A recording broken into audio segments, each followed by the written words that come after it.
Hey everybody, this is Andy, aka Love Retro BTW, across Twitter, Instagram, and Twitch. I do a podcast every Saturday called Cafe BTW, a morning gaming podcast, a retrospective look at the wonderful world of retro gaming, from interviews to guests. Join us every Saturday, like a Saturday morning cartoon, starting at 8 a.m., 11 a.m. Eastern. Also, if you're on Twitter, please join the brand new retro gaming community, a place to share, connect, and show your love for the retro gaming community. All the links are down below. And remember, enjoy the Gamers Week podcast.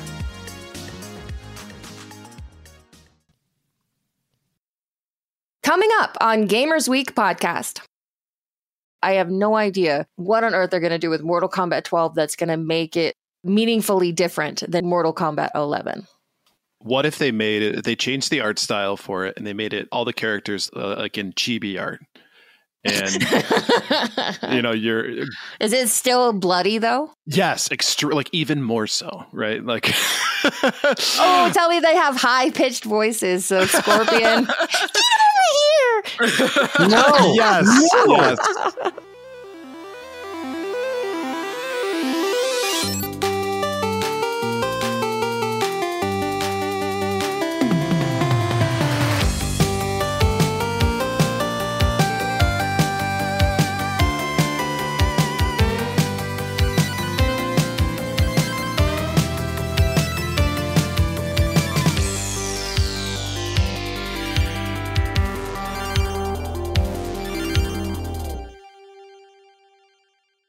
Draw the line at pizza, but 69, as long as everybody looks good and is hygienic, always good. Yeah. What the hell did I walk into? There's some nasty pizza. There is some nasty pizza. That's all I'm going to say. In particular, what's like for you, what's nasty pizza? Is it just like pineapple on it? No. I like pineapple on pizza. Okay, good man. Domino's, that's nasty pizza, right? Like Little Caesars, that's another case of nasty pizza. But the one factor with pizza at Little Caesars is you're getting it for $5. So, not anymore. I think it costs $6 or $7. Yeah. The inflation on Little Caesars. Hard times, man. Yep. It's no longer $5 footlongs at Subway. It's $6.83 footlongs. It rolls right off the tongue. Or not even that. It's like a 10-incher. It's not a full 12. If you are promised 12 inches, you better deliver on the full 12 inches. How often are you promised inches and actually get them? I'm just saying. It's not a specific scenario. And if I'm talking about snowfall, thank you very much. They're usually pretty close. All right, boys, should we get this started? We shall. Yup. Okie doke. Welcome to Gamers Week podcast. Like the name says, we analyze the best, worst, and weirdest headlines of the past week in the video game industry. This is episode 69, dudes. 69, dudes. Excellent. Ironically enough, right now it is 69 degrees. Heyo. And today is Wednesday, April 19th, 2023. Thanks so much for tuning in, everyone. My name is Blue Williams, and I'll be your host this evening. But I am not alone. I do have my two fine co-hosts with me. My first co-host is a peach aficionado who pays for his lap dances with loose change. And my second co-host likes the smell of French fry-scented lingerie. See, now I don't know which one is which. And that tells you everything you need to know about Gamers Week podcast. Please say hello to Ryan Payne, aka Retro Game Brews, and the one and only Donnie G. And by the way, it's Canadian change. Thank you very much. I like to be a little bit international, cosmopolitan when I get my lap dances. Just I got a pocket full of loonies and toonies, man. If you use Canadian change in the United States, do they technically get more? You get less. Less, yeah. Oh, okay. I'm a baller on a budget, man. All right. This Monday, the 24th, instead of recording our normal patron-only bonus cast, we'll be doing a live podcast on our Twitch channel. The show will start at 6:30 Pacific, 9:30 Eastern, so follow us at twitch.tv/GamersWeekPodcast to tune in. And last time we did one of these, it was super fun. This time, it's up in the air whether Donnie will remember to hit the record broadcast button. So you may want to tune in live just in case. It's there. All of the episodes, all the videos get saved for, I think, a minimum of like 1 week or 2 weeks. So I can download it, put it up on our YouTube, and we're now a Twitch affiliate channel. So we can have subscribers and we have emotes and stuff like that, and a whole treasure trove of things to do and giveaways, and a way to give back to our patrons of the podcast. And we got that dongle emote, right? Dongle. I am in the process of creating the dongle emote. Okay, as long as we have a dongle emote, we're good to go. All right, let's get the show started with our reviews, reactions, and requests. SMB Flurry said, there is a middle ground between the Switch and the Steam Deck, which is nice but expensive and large. If Sony made something the size of a Vita that's more powerful than the Switch, it could be very successful, especially if it's embraced by indie game makers. A Gamer Looks at 40 says, the handheld space is already getting overcrowded. Disagree. Maybe unrelated, but I think Sony overvalues their proprietary IPs. God of War and Horizon, both available on PC now, can't sell systems anymore. They don't have Mario or Breath of the Wild in the catalog. And Games with Coffee said, did I just hear a name drop for Video and Arcade Top 10? I can tell you so much about that show. My favorite growing up. Also, the murder of Sonic the Hedgehog is hilarious because it makes fun of everything that we make fun of about the Sonic the Hedgehog series, and it is fabulous. Based on his description of that game, I think I do want to play it. He's hyped it up so much. On twitch.tv/GamersWeekPodcast. Blue Williams will be playing it. She'll be streaming You it. have got to stop lying to people about that. It's not a lie if I believe it. I see what you did there.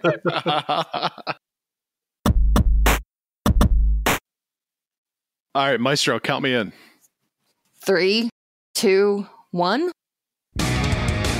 It's time for the very important poll, brought straight from hell with rock and roll. Hearing your responses is the goal. We don't care if you are a troll. This song sucks hotter than a black hole. It's time for you to bare your soul for this week's very important poll. Bravo!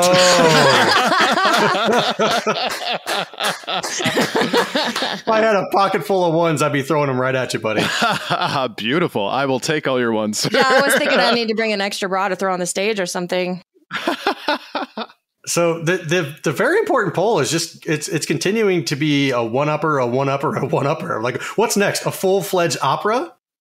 Yeah, I'm gonna get like an entire like Philharmonic orchestra. I'm gonna hire Andrea Bocelli to do mine next. Yeah. I think the one-upping has been between you two. I'm just trying not to get embarrassed when I do it. Touche. Blue Williams bringing in the rear. It's 69, dude. Somebody's got to do that. All right, so every Monday on Twitter, we post our VIP or very important poll. So if you'd like to participate, follow us on Twitter at GamersWeekPC. So the question for this week was, what is your favorite Nintendo handheld? In a surprising third place, the 3DS comes in at 26.1% of the vote, the original Game Boy at 26.8% of the vote, and the Game Boy Advance. Not advanced like I put it. I got an actually on that one. You sure did. You can count on Twitter. Actually, this was through Discord. No, there was one on Twitter too. Oh, was there? Yeah, you got okay. actually more than once on that. Awesome. Very cool. With 37.4% of the vote, the Game Boy Advance wins it this week. But 9.8% of you said other, so let's take a look at some of the comments from the poll. First up from ZenPath, I'd have to go with the DS/DS Lite. Such an adventurous generation with game design, while also allowing for the older GBA titles to be easily enjoyed. Next up is Pathfinder Cast says, I'm going to have to pick the Switch. I can play Game Boy, Game Boy Color, Game Boy Advance, along with other console games on it. Not until recently. But it is accurate right now. You're right. It is. You're right. He was holding on to that response. Next up is Mike Digital says the SPAGS 101 is so sexy. Oh, yeah? Next up from Pradius Maximus says Game Boy Color, Pokemon Gold, Wario Land 3, Mario Golf/Tennis, Kirby's Tilt and Tumble, Pokemon Pinball, etc. Love my GBA, but the GBC is number one for me. And last up from the Ludinarian says the Mario Bros. Game & Watch, weirdest thing about it, back when it was still relatively new, every now and then it would play Beethoven's Fur Elise. Fur Elise. Good enough. Like in the middle of the night. Creeped me out, and now I hate that song.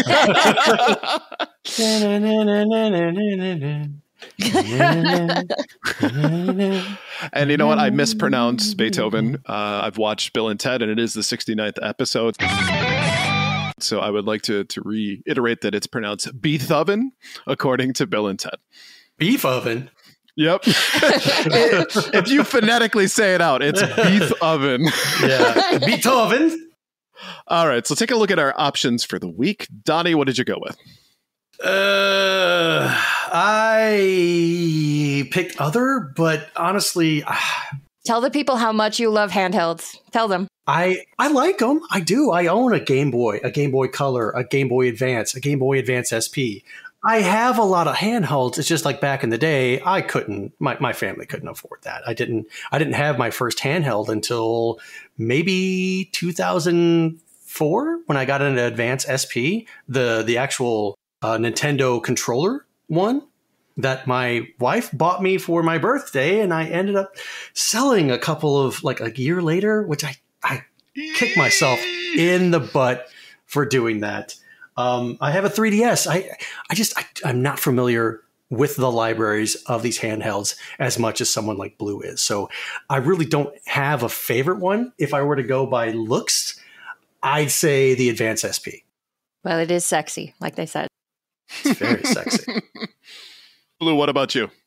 Nintendo has made so many amazing handhelds that I'm not actually sure there's a bad answer on this list, but my heart is always going to be with the OG Game Boy. That is the one I had growing up. And while I wanted every single handheld that came out, it wasn't until I was like well into my adult life that I actually was able to pick up these things. So the one that I grew up with, the one that kept me company on many a day, many a night, when my parents said, nope, you've had your video game time, turn off the TV and go do something else. Okay, I'll just go to my bedroom and play quietly on my Game Boy and not play video games. Sure. So the Game Boy meant a lot to me growing up. And so it is always, always, always going to be my favorite. Nice. What about you, Ryan? So I'm going to argue one thing. You said that they've never made a bad handheld. Technically, Oh boy. the Virtual Boy is considered a handheld according to Nintendo. So, no. Wow. And you're going to say that's your favorite just to be pedantic? No. But, I should. I really should. It sounds like something you would do. And I wanted to say something for the Super Boy, but that's not technically a Nintendo handheld. Even though it plays Super Nintendo games, the Hyperkin Super Boy is basically the Sega Nomad that we always wanted as a kid for the Super Nintendo.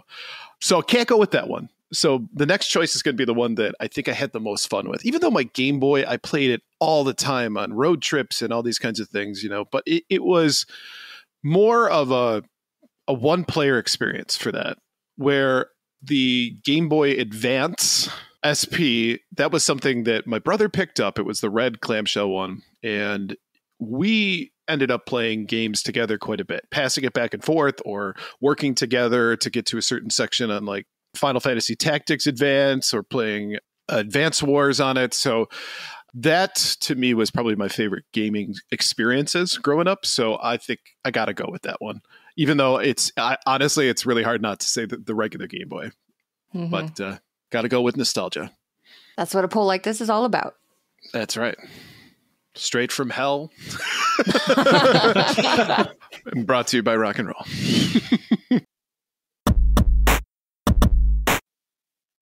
All right, let's move on to our patron shoutouts. We couldn't do what we do without the help of our gorgeous patrons. Here are the generous folks supporting Gamers Week on Patreon. The Real Retro Game Brews, Fruitcake's #1 Stan, Ducks with Thick Thighs, Blue's #2 Sick Voice fan, also a fan of Blue's regular voice. Blue is always right, usually. What the hell is going on here? I know. What is this? Suck it up, boys. They're my fans now. Elite Tier Blue Fan Achievement unlocked. Blues Fan Club, now with more members than RGB and Donnie G's combined. I hate you. Whoever you are, I hate you. Sir Arthur Conan Doyle's Ghost.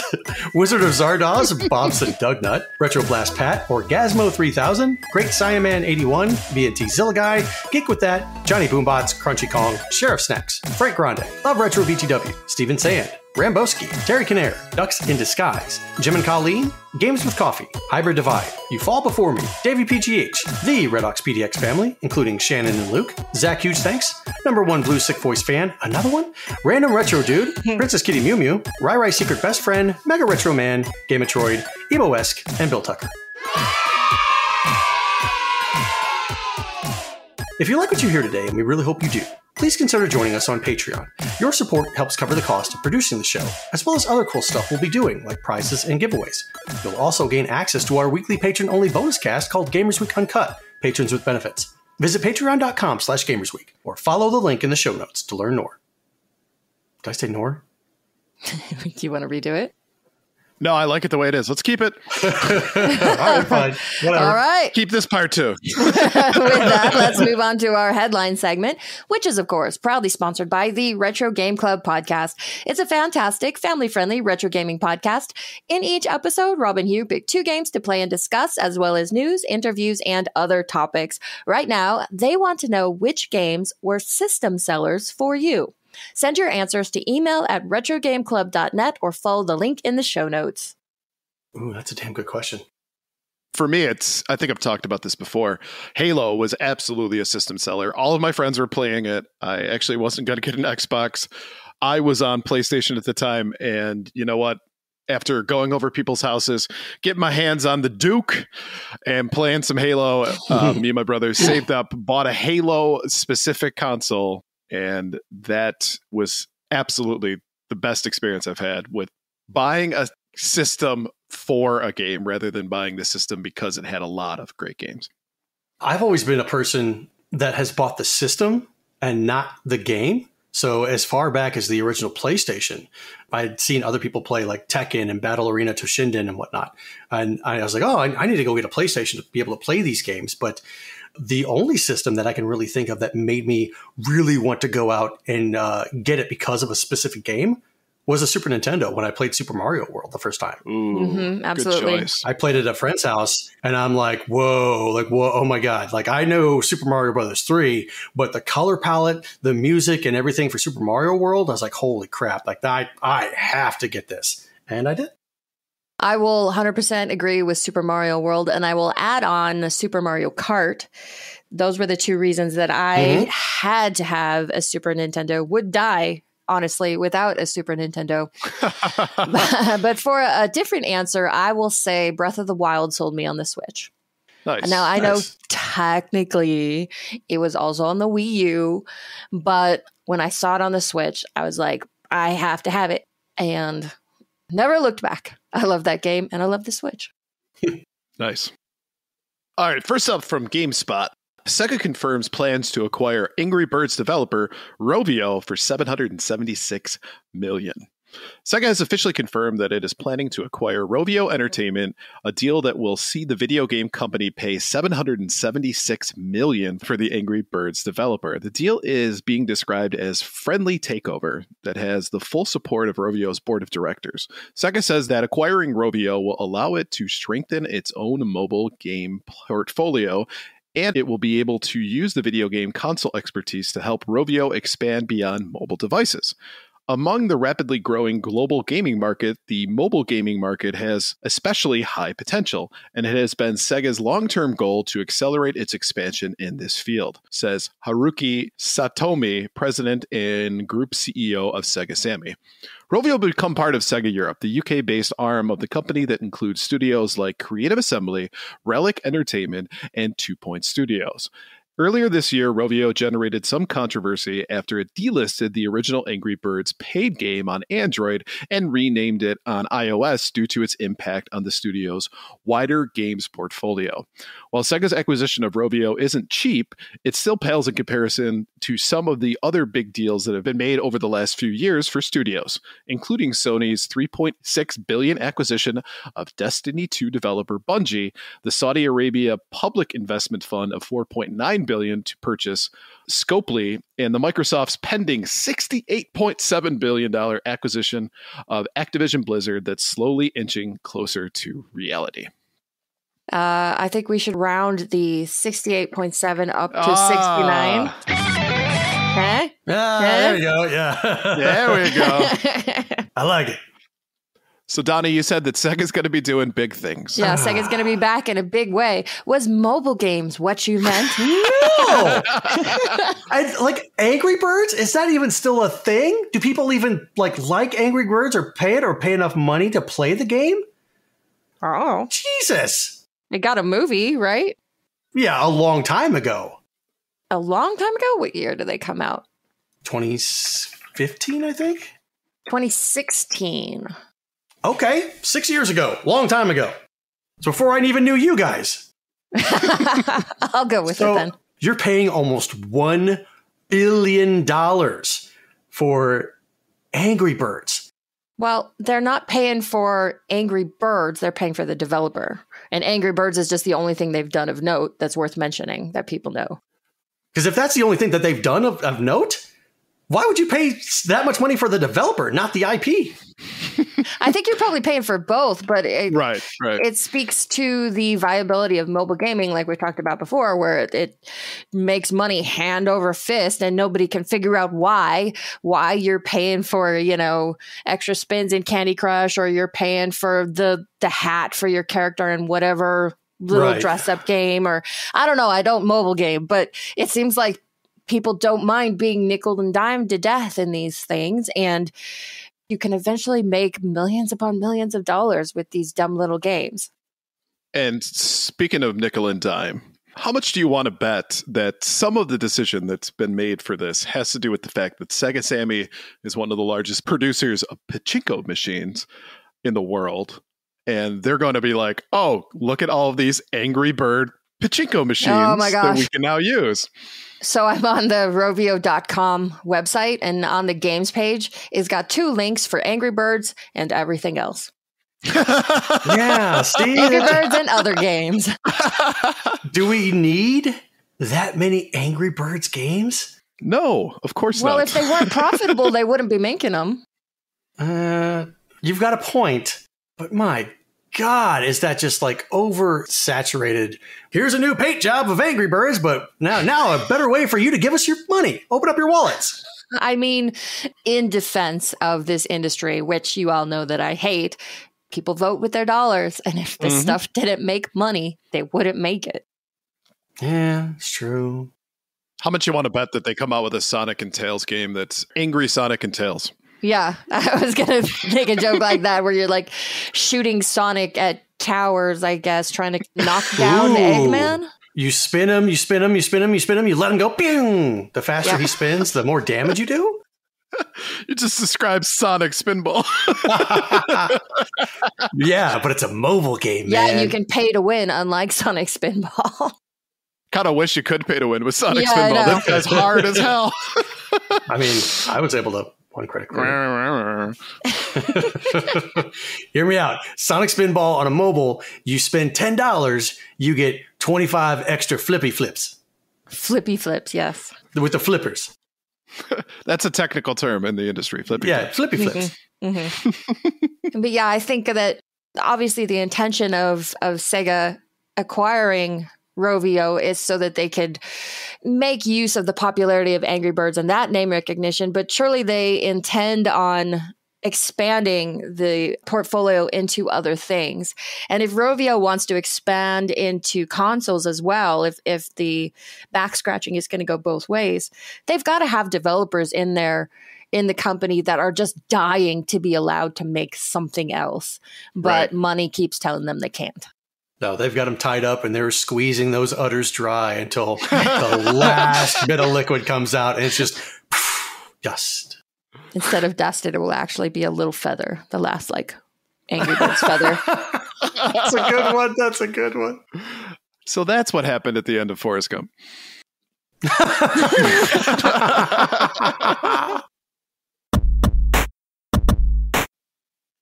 From IGN, Nintendo hacker Gary Bowser, released from prison, still owes millions. Gary Bowser, a man sentenced in 2021 to 40 months in prison and a $14.5 million fine for his role in a Nintendo hacking group Team Executor, has just been released from jail. But it's possible the massive amount of money he now owes in restitution may impact the entire rest of his life and livelihood. Bowser was indicted back in 2020 alongside Max Warren and Wanning Chen for their activities as part of Team Executor, a hacking ring that sold chips allowing users to play pirated games. Despite seemingly having a smaller role in the operation as its marketing and PR manager, Bowser was the only one of the three ultimately tried and convicted in the US. Chen, a Chinese national, was never arrested, and Warren was never able to be extradited to the US. Bowser says he's awaiting processing before being sent home to Canada, having gotten out of prison early on good behavior. Bowser? Good behavior? What? Bowser claims that of the $14.5 million he owes, he has only been able to pay off $175 thus far, taken out in $25 monthly installments from his income from a job in the prison library. Should Bowser find a job at home, he says his pay will continue to be docked until the full amount is paid off, though his agreement with Nintendo only allows between 25% to 30% of his pay to be docked at a time. Previously, Bowser stated that while Team Executor earned at least tens of millions of dollars of proceeds, he himself only received a small fraction of that. Nintendo has historically been extremely aggressive when dealing with hackers and other perceived violations of its copyright, having previously gone after influencers, modders, ROM sites, and even other video games. During Bowser's trial, U.S. District Judge Robert Lasnik reportedly said that Bowser's sentence was in part a message to deter other hackers. So, does anyone else feel like this is too much? Oh, God, I feel so bad for Gary Andy Dufresne Bowser. Gary? Gary? Apparently, Gary Bowser is 53 years old. Oh, Jesus. There's no reasonable expectation that he's ever going to be able to pay off that much money. No. And Nintendo must know this. They must know that a man of that age, he's going to live, let's ballpark, another 20 to 40 years. And he's going to pay it off 25% to 30% of his paycheck at a time. There's no way. There's no possible way. I mean, I feel like his best course forward might be to release some sort of memoir so he could get some sort of book deal. And that might make a tiny little dent in it. If he gets a really great book deal, he'll probably get some sort of 6-figure contract. But that's not going to do anything to get rid of $14.5 million. And I also wonder if they're getting interest on top of that. But Nintendo has to know that he's not going to pay it off. And that means that company is willing to essentially cripple a man's financial future based solely on vindictiveness, based on they're going to make an example of this guy. Did they really receive $14.5 million worth of damage over this? Right. I ain't think so. No. They said that the company made like, what, 10 million or something like that? It says tens of millions of dollars of proceeds. Mm-hmm. So, I mean, if you wanted to think about that, maybe more than 14.5 billion or million, not billion. Woo. It's possible that could have been the damages, but to pin it all on one guy, clearly not really involved in the whole process. I mean, how does one become a PR and marketing manager for like a black market company? But man, obviously, yes, they are making an example of him. They threw the book at him and they're trying to deter others. But at the end of the day, there has to be some kind of justice for this, right? I mean, that's just a ridiculous amount. Yeah, justice is one thing, but going completely over the top and essentially let's ruin this guy, even though he's not the problem. Like it says, there was a whole team that was involved and you just got your hands on the only one you could find, but he's not the problem. And doing this to this guy is not going to stop people from pirating stuff. I'm sorry, it's just not.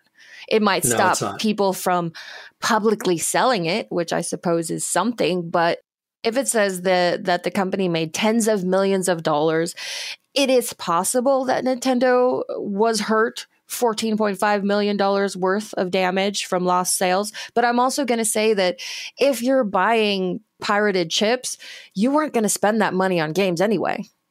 Nope. I think what you're going to see is that it's just going to find its way to China completely. Nobody in the US or Canada is going to be willing to touch that, but it's still going to be out there. So right. Regardless of where it comes from. But moral of the story is if you live in the US or Canada, don't be a PR manager for a company that sells black market. Right. Or at least flee to a country that doesn't have extradition. There we go. Right. Yeah, and I don't know what this guy's situation was. Like, does he have money saved away that, hopefully he was smart enough and not just like, oh, I got $2 million from these guys. I'll put it in a normal checking account, that only gets like 1.1% of interest or whatever. Hopefully he was a little bit smarter than that from working with a hacking group. But wouldn't you think that maybe the people that he worked with, out of the kindness of their hearts, they're like, hey, we know you owe this money. Really? I'm being an optimist, which is my nature. Maybe his counterparts are saying like, it's like, we got you. Like, I'll give you $1 million. It's untraceable. You can live off this. You can go get a job at Walmart being a greeter. Screw them. Screw Nintendo. They can have your $20 out of your paycheck. And there you go. You have this money to live out the rest of your life. Maybe that's an option. I suppose we can hope that his compatriots were compassionate enough to help him out afterwards, even if they were willing to let him take the fall for all of that. That's the big thing. Somehow I feel like a bunch of guys who are making pirated stuff for Nintendo consoles don't live in this concept of integrity. I'm going to agree with you on that one. Yeah, just a thought. They probably said, you know what? Sorry, you took the fall. They couldn't catch us. Sucks to be you. Yeah. Mm-hmm. Gary Bowser, he needs to put out a memoir. He needs to sell story rights so that it becomes a movie. Or he could just, like you said, let's work minimum wage jobs the rest of our life and screw you, Nintendo. You're not getting the money. I hope what happens is that Gary gets like a really cool government job with Canada about anti-hacking stuff, like the guy from Catch Me If You Can. Or works for Nintendo, right? To like be like, hey, this is how we hacked it. This is what we did. And gets a job doing that. And then Nintendo's like, yeah, you know what? Don't worry about it. You helped us out. I don't see either of those things happening, mostly because, as we said, he was the marketing and PR guy. Well, how would you market these? Bowser's just going to be trapped in that small little metal cage with this small little tiny piano for the rest of his life.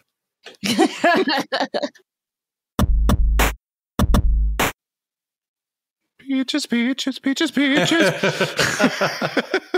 That's a nice segue. Indeed. Next up, from VGC, Jack Black's Peaches from the Super Mario Brothers movie enters the Billboard Hot 100. Peaches, the song performed by Jack Black's Bowser in the Super Mario Brothers movie, has entered the Billboard Hot 100. The song, which was written by Jack Black, Aaron Horvath, Michael Jelenic, Eric Osman, and John Spiker, marks Black's first appearance on the U.S. chart as a solo artist. He previously appeared on the chart alongside his collaborator Kyle Gass as part of their band Tenacious D.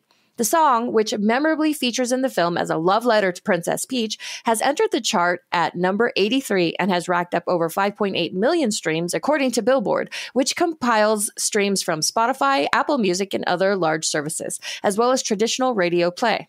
Peaches has become a viral hit following the release of the film, with over 17 million views on YouTube and almost triple that on TikTok. The Super Mario Brothers movie has now generated well over $500 million worldwide, making it the highest-grossing film of 2023 and the biggest video game adaptation in history.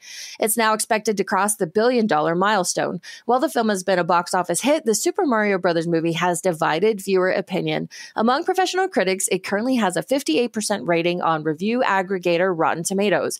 It appears to be doing notably better with moviegoers, however, with over 10,000 verified reviews on the site, delivering a current average score of 96%. Damn. That's a lot. People love it. I love the fact that this song is hitting the top 100 Billboard charts. It does seem like Jack Black kind of created this perfect storm of an opportunity where everybody loves Jack Black, and it's just an opportunity for him to get more music out there to people. And the craziest part for him, I mean, he started off obviously as an actor and loved music, and he's big into rock and stuff, and he's really utilized that like double talent in a lot of his movies and shows, and obviously creating a band. And it's great to see that he's kind of back, if you will, like Jack Black is back, baby. And the fact that he's been doing interviews as well in like a child Bowser costume. Yes, we all associated wardrobe malfunctions aside. Exactly. I think just adds to the mystique of this, and the fact that people loved the song from the movie. It is extremely catchy. I get it. It's a ballad about Princess Peach, and it's sung by Jack Black. I don't think I could have envisioned something better in my dreams. And you know what? I got to be honest. Prior to like this whole thing coming out, I went, Jack Black is Bowser? Like that doesn't quite fit my expectations, I was expecting something a little bit more menacing, but he plays the character right. The song is perfect. So I would imagine they were like, hey, Jack, do you want to sing a song in the movie? He's like, hell yeah. Let's do this. And then he was like, all right, what do you want? I'd be like, it's a ballad on the piano. He's like, got this. And came out with the song. I can only envision that's what happened, because that sounds so Jack Black. I'm not surprised to hear that the Super Mario Brothers movie has quickly become the most successful video game adaptation ever, because it's such a household name all over the world, and it has been since the 80s. I mean, as much as people love Sonic, as much as people love, I don't know, what are some other video game adaptations that have done well, as much as people love Tomb Raider, the one that was always going to make it was Super Mario Brothers. Oh, yeah. I think the only other one that might have given it a run for its money would have been Pokemon, but Detective Pikachu didn't. So, and I really like that movie. I just want to say it's twisty. It's very twisty. And it worked. It worked so well. The coffee scene. It's just sitting at the bar asking for more coffee, and oh man, there's so many good moments of that. But to your point, Mario Brothers, knowing what they knew about what happened in 1993, they didn't have to come out with something that was fun and amazing and groundbreaking. They could have come out with something that was just okay, and it still would have crushed it at the box office. But it seems like people are really enjoying it. People actually are going out in droves, seeing it again several times. They really, really like it. I wouldn't say I'm 100% in that camp. I'm somewhere in between. I'm not a 58 on Rotten Tomatoes, but I'm not a 96 either. And Donnie, you liked it too. Yes, it was a good watch. Very fun and entertaining. A lot of fan service. Not too much that was drowned out, but it was good. It was really good. Yeah, I found the fan service to be subtle, which is nice. It's not in your face. Right. And in fact, I guarantee you, I'm going to go back and watch it and just slow it down and just be like, what I miss? Yeah. Pause it for every single frame to see if something pops in. I mean, you could make like a bingo card drinking game for that. Ooh. Oh, there you go. That's what we do. There you go. That might be the thing that would get me to watch this. Be a face before half the movie's over with. Because I mean, then there's a game to play along when you watch it. Like I really try to steer clear of kids' movies. I don't care for them. So most of the movies that we talked about, I haven't seen, and I don't particularly intend to see this. But if there was a game like that in bingo card, I gotta just keep my eye open for the Easter eggs, and sure, I'd be down for that. Well, it's not going to be a little drink, because in the first 5 minutes in the like Punch Out tavern or whatever, there is just a treasure trove of Easter eggs and fan service. You would be sitting there like chugging, like. Well, it's not every time. It's only what matches your bingo card. So. Oh, good point. Yeah, good point. I'm not trying to be hospitalized by the end of the night. No, but we're gonna power through it. Okay, I'll play with White Claws. How's that? Ooh, heartburn. Meanwhile, at the hospital, we've got another one. Saw the Mario Brothers movie. Yes, we need to stop it. All right, let's move on to our top 3 new releases. Advance Wars 1 and 2 Reboot Camp. Finally! It's been 84 years. Right. And I'm still waiting for that email to say, hey, your pre-order is now going to be shipped. Can't wait. All right. Lead a cast of colorful characters in fun turn-based battles with 2 classic campaigns from the beloved Advance Wars series. The fully remade from the ground up, move land, air, and naval units across the battlefield, take down enemy units and capture cities and bases to secure victory for your side. Keep an eye on different types of terrain and weather as you build and command a variety of units across multiple missions. Ready to test your tactical talent? Challenge a friend online to a 1v1 battle and prove your strategic skills. Next up is Minecraft Legends for PS5, Xbox Series X and S, PS4, Xbox One, Switch, and PC. Discover the mysteries of Minecraft Legends, a new action strategy game. Explore a gentle land of rich resources and lush biomes on the brink of destruction. The ravaging piglins have arrived, and it's up to you to inspire your allies and lead them in strategic battles to save the overworld. And last up, Dead Island 2, PS5, Xbox Series X and S, PS4, Xbox One, Stadia, and PC. I know. I mean, that's what it said. Maybe this is old information. I don't know. No, if you can figure out how to get it on Stadia, they'll give it to you for free. All right. Dead Island 2 is a unique formula of horror, dark humor, and the over-the-top zombie slaying, spanning an epic pulp adventure. The thrilling first-person action RPG takes a player across a brand new playground. Explore iconic, gore-drenched Los Angeles, meet larger-than-life characters, slay countless foes in exquisitely bloody detail. Whether you're slicing, smashing, burning, or ripping, we want you to truly feel it. Become the ultimate zombie slayer. So take a look at these 3. Blue, what are you in for this week? Well, probably going to skip Advance Wars. As much as tactical war games sound great, probably not for me. I don't like your tone. I'm okay with that. I've never gotten into Minecraft, though an action strategy game.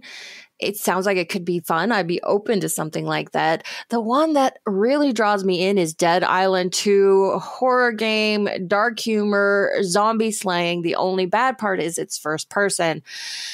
So of the 3, that's the one that I'm most interested in, and I might have to suck it up and see if I can play a first person game.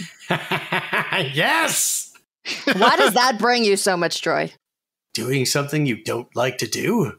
Yes. But again, my question, why does that bring you so much joy? It's a weird kink. Donnie's a sadist, but for no one else but Blue. Yay me. All right, Donnie, what about you? Nothing. Every time we make a joke tonight, it's going to be a riff on the Peaches song. Most of these games do not scratch me where I itch. I could care less about Advance Wars 1 and 2. I've never been into Minecraft. The only one I would even consider is Dead Island 2. I've seen the gameplay. It looks very cool. If I can explore all of Los Angeles, killing zombies and stuff like that, okay, maybe. But I've never played the original Dead Island. I'm always in for dark humor and horror, but I don't know. I don't know if I could really get into this game. If I have to play it and don't really want to, then I think you should too. Well, it comes out in what, 2 days, 3 days? Do it on Twitch. I've got so many games I need to play. Blue can play Dead Island 2 on Twitch. No, stop lying to people. Ryan, what about you? Well, you already know I'm getting Advance Wars 1 and 2, so I'm not going to talk about that one. And Dead Island, I just feel like there's an abundance of zombie killing games. I don't know if I need one more in my life. I'll pass on this one, I think. Especially because I never played the first one. So when the zombie apocalypse comes and your zombie slaying skills are not up to snuff, you're going to regret that. Mm-hmm. That's true. And if the zombie apocalypse comes, I'll just take care of it beforehand.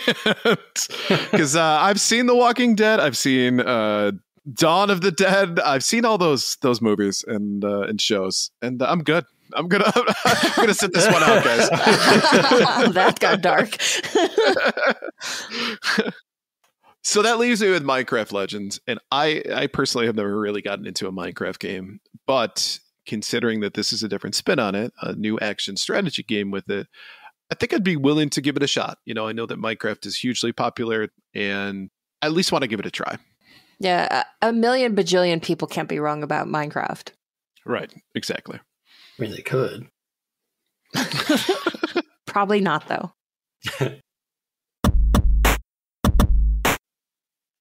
All right, this month we are giving away a brand new copy of Minecraft Legends for the Nintendo Switch.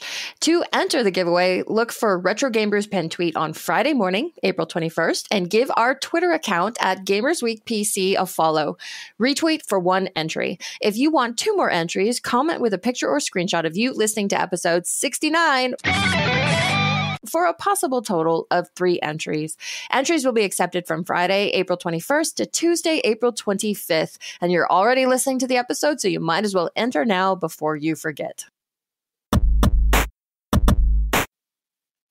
I need to go tell my kids to go to bed. Be right back. All right.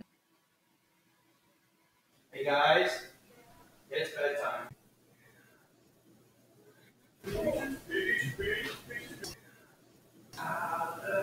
What is happening? Just listen. I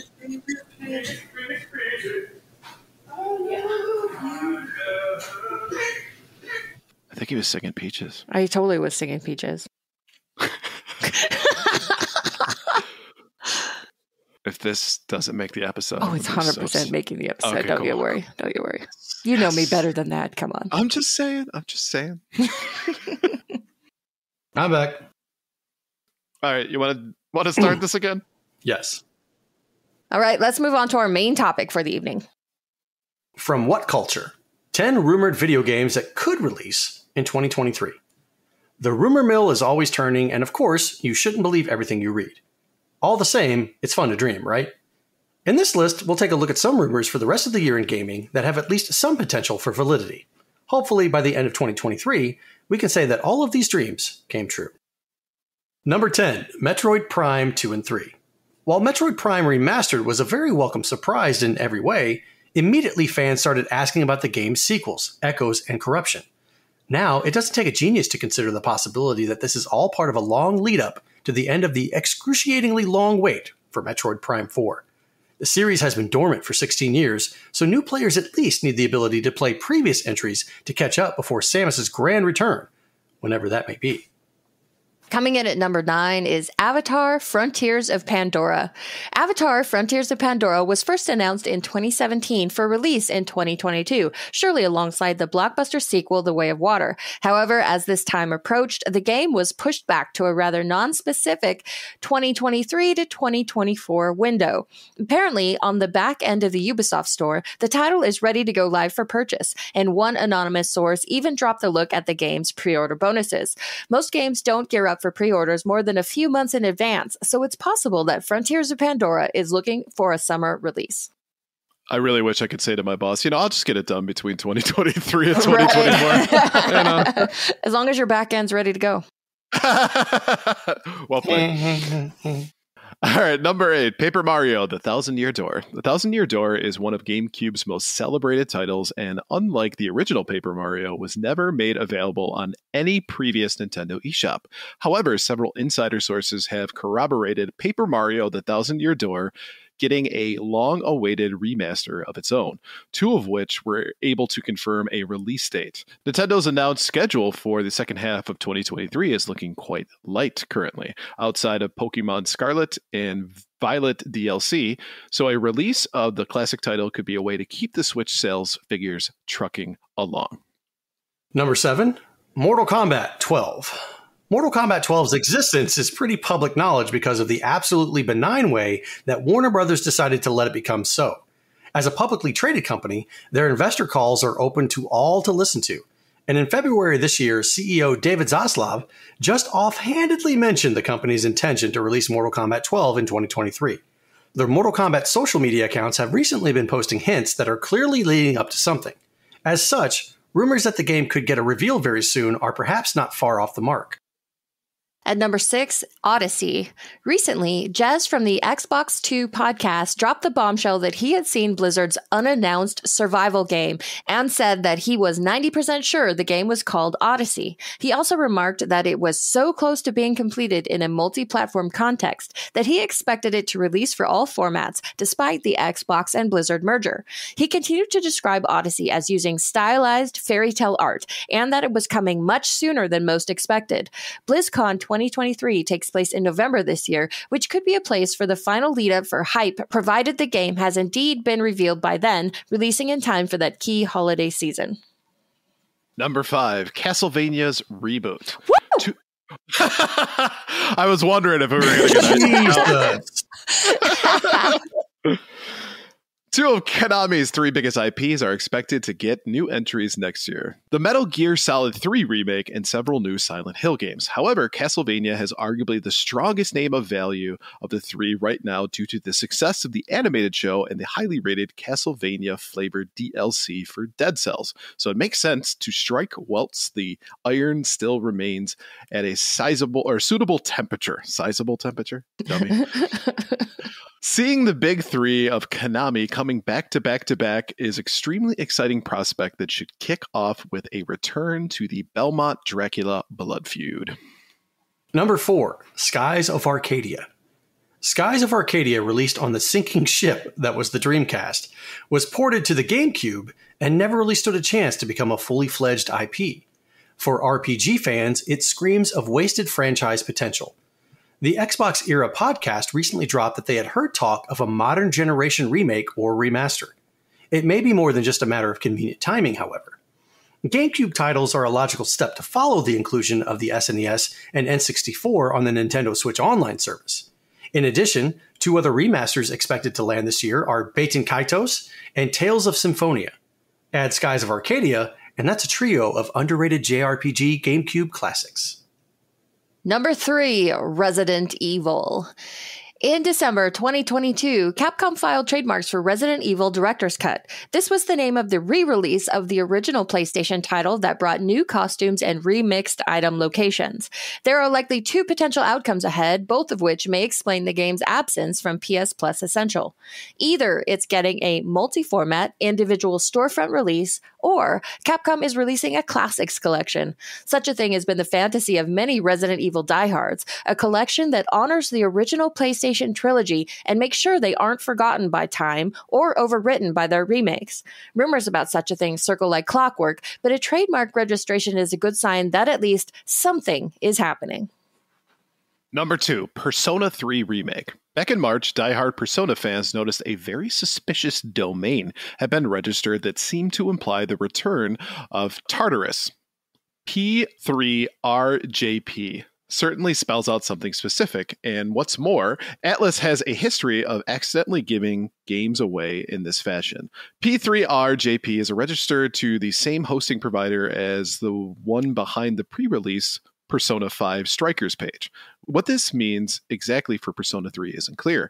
After all, the original game, or rather the portable adaptation, was only released for the modern system in January. It's possible that Atlas plans to bookend 2023 with Persona 3 releases, especially considering that they started the year by saying they had several unannounced titles in development. And number 1, drum roll please. Ding. Jet Set Radio. When it comes to franchises that ended far too soon, Sega's Jet Set Radio suffered a fate that was ill-fitting of how stylish and unique it was. When a leaked low-quality sizzle reel appeared online that featured several Sega properties, it seemed to confirm that rumors of a return to Jet Set Radio were apparently true, if the brief footage was anything to go by. There's very little to go on here about what the title is: a new game, a remake, or a reboot. Still, it's apparently being positioned as a community-driven multiplayer game, which makes a lot of sense. The idea of being able to craft characters, challenges, and so on, and share them with others could see Jet Set skating its way into its perfect niche. So it kind of speaks to the level of news that we've had this week, that we are reporting not on news for our main topic, but on rumors. But anything here that you guys are interested in? There are several that I'm interested in. A Resident Evil remake, reboot, whatever. Skies of Arcadia. I have that game for the Dreamcast. It's on my backlog to play. I would really like to experience it on the Dreamcast before going through and picking up a remake. Castlevania reboot. We talked about this a couple of episodes ago. What could Castlevania do to make the franchise a little bit more exciting? Not that it isn't already, but you take something with the platformers of the first and third one, and you spice it up and you make it a hell of a lot more interesting. I would definitely love to play it. Spicy Castlevania. I'm here for it. Muy caliente. The thing that excites me most of all is definitely the idea of a Castlevania reboot. And you're right. We did talk about it a couple weeks ago, and it was mentioned as being a rumor that Konami was going to announce something at E3, which is, of course, not happening anymore. So, whoops. Yeah, whoops. Who knows if or when we'll actually get such an announcement. But, this article does have a point in if they're resurrecting Metal Gear Solid and Silent Hill from the dead, it makes sense that they would also bring Castlevania because these are their biggest money-making IPs and they have left them to rot for far too long. So why only bring back 2 and leave 1 behind? It doesn't make sense. Surely we've got to see some sort of Castlevania something coming up soon, whether it's in the second half of this year. Maybe that's a little soon. If they're going to bring it back, I want them to take the time to do it right. But I am excited for something Castlevania has got to be coming soon. And the other thing that excites me most is the idea of Resident Evil coming back in some fashion. I really love the idea of a classic trilogy collection, which, like this says, something that honors the original trilogy and makes sure they aren't forgotten just because they've all gotten remakes. I hate that. I hate that that's what happens to stuff that has remakes. Even though that's everyone on the planet's argument in favor of remakes, it doesn't erase the original. No, it doesn't. But most people go on to only remember the most recent one and they forget about the first one that came. Like what we were talking about in the Discord the other week, the Nutty Professor. Everybody's talking about everybody's talking about the remake that was 2000, I forget. With Eddie Murphy. With Eddie Murphy. Nobody remembers the black and white one from the 60s, except for me. So something like this, I would be all over and I would buy it in a heartbeat. Ryan, which one of these catches your eye? So few of them do. I'm not going to go with the same ones you guys listed, but the first one that popped out to me was Paper Mario: The Thousand-Year Door. One of the things I think that has been lacking in the Mario space has been an RPG style game. Originally that came out with Super Mario RPG. Oh, you hate that game. I didn't say I hate it. I just have a hard time getting into it. The RPG that the Mario series does have, you don't like it, and yet you want another one? Well, Paper Mario for the N64. Not bad. It's one of the few RPGs on the actual system. Then you go to Thousand Year Door, which I thought was probably a better representation of what an RPG looks like. I think there was Super Paper Mario on the Wii as well, but it's been since probably 2007 that they truly had a Mario RPG style game. Well, they just had they just had the Origami King Paper Mario game. Oh, that's right. True. That's true. But fans of the Thousand Year Door obviously would be super excited to have something. Having it come out on the eShop, I think, would be hugely beneficial to Nintendo. I mean, they're coming out with a lot of different games. And to the point of this article, the GameCube is kind of the natural progression for the next step of what's going to be available in the Switch Online. So Thousand Year Door definitely sounds interesting. The other 2 are RPGs as well. I'm shocked. Theme. Skies of Arcadia. Yes, please bring Skies of Arcadia. Give us another version of it. Or give us a remake of that game. As they pointed out in the article, it was a lost IP, right? Where you thought it was going to go much further. You thought that there was going to be more additions to the franchise, and there never really was. So I would love to see an addition to it. Skies of Arcadia is a fantastic game. It's a lot of fun. I played it on the GameCube, so I don't know if the Dreamcast is any different or if one is better than the other. So, but the GameCube version is fantastic. It's really, really good. And I recommend anybody who's into kind of the JRPG genre should definitely check that one out. which also brings Persona 3 remake. You know what? We're remaking great games. Persona 3 is a fantastic game. Let's bring it back. I mean, they're still doing Persona games, which is great. But Persona 3, I think, would be a fun thing to add. Maybe for that one, I would prefer a remaster. But by all means, that series is done really, really well in the past. And, even though I think we've lamented on here that not everything needs a remake, that would be something that I would be comfortable with them coming out with a remake. So give me more JRPGs to play. Because apparently he has all the time in the world for 200-hour games. Touche. One of these that I'm not super sure about is Mortal Kombat 12. Yay? Yeah. Of all the big fighting game franchises that have come out, I mean, we're getting Tekken 8 this year, which is kind of exciting because it's been a hot minute since we've had a new Tekken game. Of course, we're getting Street Fighter 6, and I feel like the releases of Street Fighter games are still an event. But Mortal Kombat has been putting out new entries in this series at such a regular pace. I think Mortal Kombat 11 was out in 2019.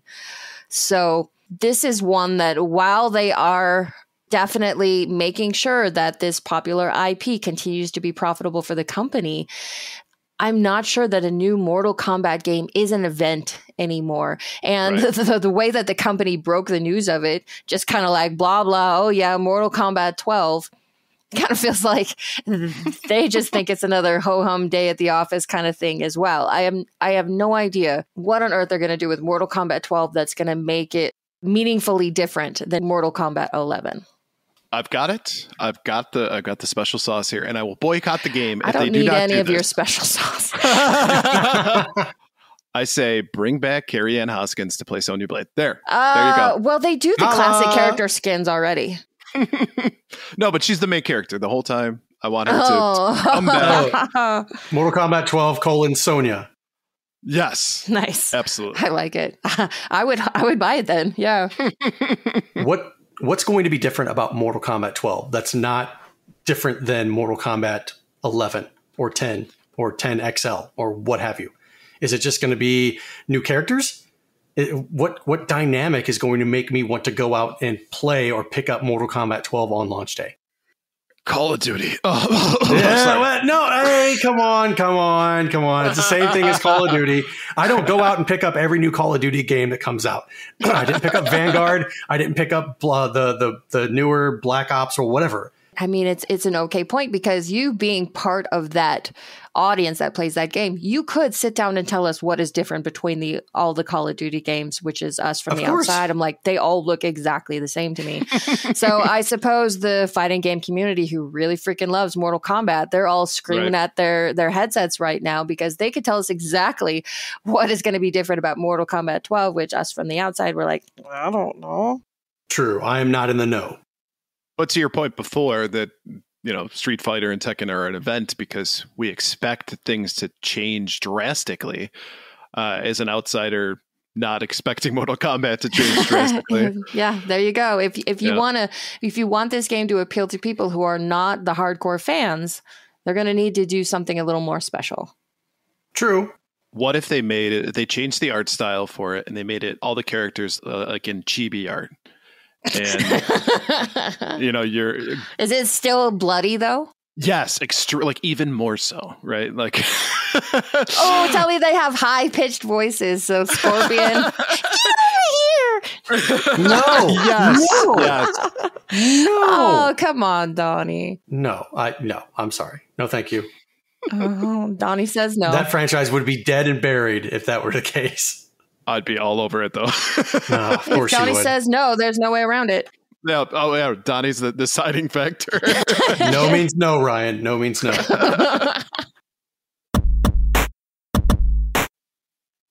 Do you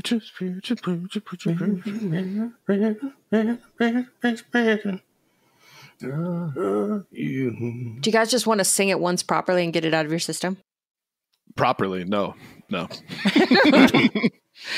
All right, before we move on, let's take a quick break to talk about our sponsor. This segment is proudly sponsored by the Elitist Podcast. It's a show where three friends and occasional guests play games about video games, including trivia, game show games, and more. Here is this week's trivia question.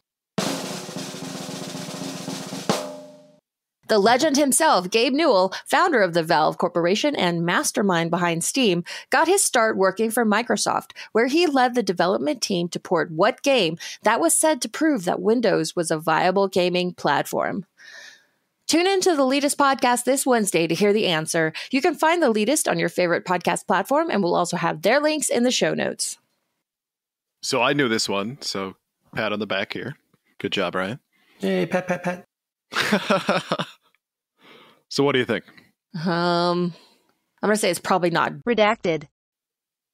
You saying that it's not Redacted. is actually incorrect. No way. Hey, you didn't give me a chance to answer. She got the Jeez. answer. So it doesn't matter. You could ask me too. Good Lord. I'll just sit over here and drink my Diet Coke in the corner, eat my saltines, all that stuff. Whatever.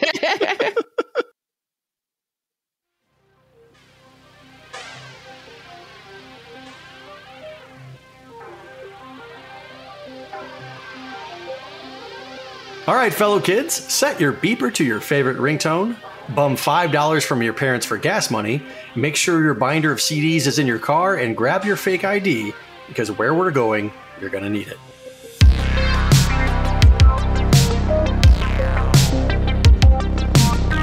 This is the Retro Rewind for April 1996. Let's take a look at the top Billboard songs and their artists for April. We have The Crossroads by Bone Thugs and Harmony. Harmony? Bone Thugs and Harmony. Harmony. See ya at the Crossroads. That's great. I'm going to do that from now on. See you at the Crossroads. See you at the And see, just like, is that guy, what? Is that guy having a stroke? Just a little bit, but it's fine. Always Be My Baby by Mariah Carey. Because You Loved Me by Celine Dion. Give Me One Reason by Tracy Chapman. And that's her second hit. Give me one reason to stay here. You're the One by SWV. Nobody Knows This Song by the Tony Rich Project. You're Making Me High by Tony Braxton. Fast Love by George Michael. Ironic, Alanis Morissette. And Until It Sleeps by Metallica. Only one quote-unquote metal song on that entire list. Normally, you don't have any. No, what? Not back then. Yeah. Well, no, you'd have some like, what's the word I'm looking for? Alternative rock. Yeah, like grunge. I mean, usually you do the retro rewinds on the 90s, and that was the era of alt rock. And it was drowned out by like Celine Dion and Mariah Carey. Hot at the theaters, Primal Fear. This movie really made me want to be an altar boy. Jeez. Jesus. The Birdcage. A Thin Line Between Love and Hate. Sergeant Bilko. Yes, my colonel. James and the Giant Peach. I think we've been discussing a lot of peaches lately. I know. Oh my gosh. Jokes that come full circle. Oliver and Company, which was a re-release, I believe. Mm-hmm. Executive Decision, like when I decide to mix dairy in a medium rare steak. Ooh. The movie Fear with Mark Wahlberg. It could have all been different, Mr. Walker. You should have allowed nature to take its course. In the end, it will anyway. So let me in the effing house! Flirting with Disaster and Up Close and Personal. Just like my gynecologist. You have a Whoa. No, I do not. Now I have questions. From the readers this month, why is Sega always ripping on its competitors? Proof. Who could forget Genesis does what Nintendo don't? Or recent ads criticizing Sony? Sega should grow up a little. Yeah, good thing that the games industry is above that at this point. Oh, I know. And do you guys remember back in the day with all these different video game ads that were just kind of disgusting, that were provocative with like women in lingerie and stuff like that? And I don't think that we could have those kinds of ads today. No way. No, Absolutely the 90s shock advertising phase. It's a time capsule in history. It is. And one of the articles that they had in GamePro was that major companies like Nintendo, Sega, and Time Warner Interactive, they spend millions of dollars each year on their products and promoting them. So they've received hundreds of letters in the past year from angry readers who were disgusted by what they saw in print ads. By far, the most complaints we received were for 3 ads in particular. Kemco's Say No to Crack butt photo for Virtual League Baseball. It was deemed too disgusting by most readers. I assume it just shows a crack, though. It's not actually showing a butthole. Absolutely. It was 2 heavyset men with wearing maybe some medium shirts with their butt cracks exposed. That's it. Okay, calm down, everyone. It's fine. Yeah, let me clutch my pearls for you. And Crystal Dynamics Bug Food Gex Ag. It was the person with their mouth up close and it had a bunch of bugs in there. And people found that too tasteless. It's really? Now people eat bugs and it's supposed to be trendy. Yeah, there's cricket flour that you can purchase. Yeah, or you just roast crickets and spices and stuff. And you can get, chocolate-covered tarantulas and scorpions. And people eat this stuff. Gex was ahead of his time. It was. He was a trendsetter. So back then, when the Nintendo 64 was still called the Ultra 64, they're talking about how games may cost over $100. And the question was, what's the absolute most you would spend for a game for the system you own if you knew in advance the game was going to be great? Oh. And that's a good question. But if that means that if the game is going to be, if the replay value is there, if I can play that game for the next 3 or 4 years, would it constitute spending $100, $200 on the game because I'm going to get that much use out of it? And honestly, with the way DLC works nowadays, you kind of are, whether you realize it or not. So they're going to get your money one way or another. But back then, you weren't getting a DLC on your N64 game. So no, not at all. No, and nothing on the N64 was going to last 100 hours. Whoo, hot take. Superman 64, maybe? Okay, nothing that was great was going to last 100 hours. Those type of games were going to be on the PlayStation. Whoo, good hot point. take. Good point. So, Retro Pat, I hope you're listening. In the video game news this month, Atari Corp's president of North America operations, Ted Hoff, has abruptly resigned amid reports that the company is about to depart the video game business. Oh, and they definitely did. Yeah, they totally exited, right? Yep. Atari Jaguar did absolutely nothing from a market perspective. It barely came out with games, and that they put all of their money into that sucker. So, yeah. Whoopsie. Catching the leading video game companies off guard, sales of 16-bit hardware and games far outpaced 32-bit sales during the recent holiday season. Genesis and SNES combined for 4 million, whereas Saturn and PlayStation barely topped 1 million. Many consumers found the next-gen systems too expensive, so they headed straight for the 16-bit racks. Are people finding the PS5 and Xbox X too expensive and going for the Xbox One and PS4? No. Doesn't seem to be the case anymore. The market has acclimated.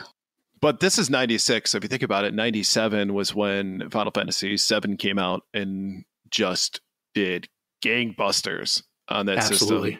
So it's like the early days of the PlayStation. So I get it. I totally get that. Everybody was really hyped about the 3DO. Just buying those left and right. Yeah. So it makes sense. And honestly, if you look at some of the older titles that came out for the Super Nintendo and Sega Genesis in 95-ish, because they were still making Super Nintendo games up until 98. So it makes sense. Of course. I get it. Yeah. And then really they're talking about the holiday season. So that was 95. So yeah. And if we want to take one more hot take for the evening, I'll go ahead and say that the 16-bit era was the perfect era. Perfect. Perfection. All three of us say so. Mm-hmm. Chef's kiss. Wow. Hot at Blockbuster this month. On the PlayStation, Crazy Ivan and Assault Rigs. On the Saturn, Mortal Kombat 2 and Sega Rally Championship. On the Genesis, College Slam and Pocahontas. And on the SNES, College Slam and NBA Live 96. Okay, take back what I just said about the 16-bit era being perfect. Pour one out for the 16-bit fans this month. Oof. I've only played Sega Rally out of all those games that you just announced. Come on, I know you're a closet Pocahontas fan. By the wind. Taking a look at the games released this month, Breath of Fire 2 for the SNES, Doom on the 3DO, Galaxian for the PlayStation, Mega Man X3 for the PlayStation and Saturn, Tactics Ogre Let Us Cling Together for the Saturn, Toy Story for the Super Nintendo and Genesis, seems to be a theme there, and Warcraft 2 Beyond the Dark Portal for PC. Ooh, okay, that but hits. Breath of Fire 2. So 16-bit era is back in business. She's back, baby. Yep. It is, but the original Breath of Fire wasn't that great. I liked it. 2 is so much better than the first one. The first one is just disjointed. It's all over the place. 2 is a much, much better game. Okay, but play the first one with a walkthrough, and it's great. Okay, kids, thanks for hanging out with me this evening. This concludes our Retro Rewind for this month. I gotta go. I'm renting a PlayStation from Blockbuster tonight, and I want to make sure I get one. It's only $14.99. Wait, what's with this $400 deposit? Yeah, I was just about to say that. Blockbuster ain't that stupid. Oh my God. I've never rented one of these from Blockbuster, but when I heard that there was like a several $100 deposit, the average kid is not renting that. And the average parent is not putting that much money down for it. I do remember I think it was the PlayStation that we did rent it from Blockbuster. Rich kid. No, and my mom was like, if you this up, I swear to God, I will murder you. So we got it home, and you're putting it down all gingerly, right? Like, oh, everybody get out the White Gloves. We don't want to hurt it. I mean, I don't care what it was. My parents, even if you were getting the money back in 2 days, my parents were going to put down $400 for anything. Yeah, no kidding. Like, it's a guarantee you're going to get this back. Nope, you're not separating me from my money. Yeah, exactly. Your parents' fists grip tighter on the wallet. No. I've become my parents. All right, let's go ahead and wrap up the show. Thank you for listening to episode 69 of Gamers Week podcast, and a big thank you to the Retro Game Club podcast, the Latest podcast, and Love Retro BTW for sponsoring this episode. Don't forget to check out their links in the show notes. If you want to connect with Gamers Week, follow us on Twitter at GamersWeekPC, email us at gamersweekpodcast@gmail.com, watch us on Twitch at twitch.tv/GamersWeekPodcast, and don't forget to tune in for our live stream podcast this Monday, the 24th at 6:30 Pacific, 9:30 Eastern. Visit our merch store at gamers-week-podcast.creator-spring.com, or if you want to do it the easy way, follow the link in the show notes. Join us on Patreon at patreon.com/gamersweek. And finally, since you made it all the way to the end of this episode, please leave us a rating and a review to let us know how we did. We really do value your feedback. And while you're there, consider subscribing on iTunes, Spotify, or your podcast platform of choice. That's it for us tonight. I'm sure these two want to sing us out with the Peaches song. Donnie, start us off. Peaches, peaches, peaches, peaches, peaches, peaches, peaches, peaches, peaches, peaches. I can't. We're not in sync. I can't do it. When I start it, then you come in, and all of a sudden it messes me up audibly, and I'm just like, I can't do it. I'm sure Blue can splice it together just right. I'm not going to do that much work. You two can sound like idiots. I love you. Good night, everybody. Good night. 69 dudes. Gotta have one last one.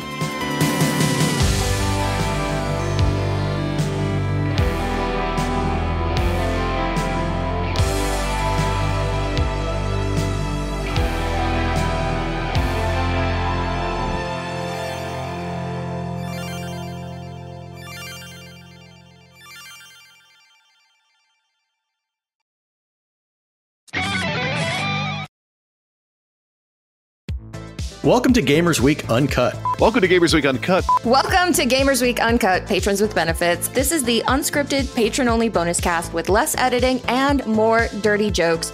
We don't know where the conversation will go, but we're sure it will be weird. this fish just went right on my nipple. And I'm just like, I Google Street Fighter 6. The first search result that comes up is people think they can see Ryu's in the Street Fighter 6 reveal. Listen up here, kids. You're not going to want to get one of those VD STDs things, right? Make your fall off. When you go, grab a pro.